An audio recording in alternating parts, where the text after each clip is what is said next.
Why did he think he could get away with it this time? Mr. Watts.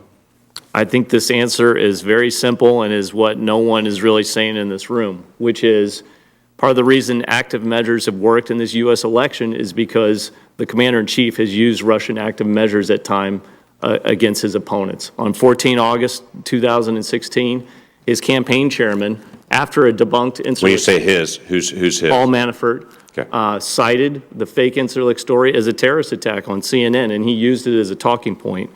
On 11 October, President Trump stood on a stage and cited what appears to be a fake news story from Sputnik News that disappeared from the internet. He denies the intel from the United States about Russia. He claimed that the election could be rigged. That was the #1 theme pushed by RT, Sputnik News, white outlets all the way up until the election. He's made claims of voter fraud, that President Obama is not a citizen, that, Congressman Cruz is not a citizen. So part of the reason active measures works, and it does today in terms of Trump Tower being wiretapped, is because they parrot the same lines.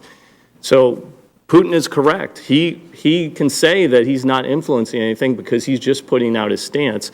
But until we get a firm basis on fact and fiction in our own country, get some agreement about the facts, whether it be do I support the intelligence community or a story I read on my Twitter feed, we're going to have a big problem. I can tell you right now today, gray outlets that are Soviet pushing accounts tweet at President Trump during high volumes when they know he's online, and they push conspiracy theories.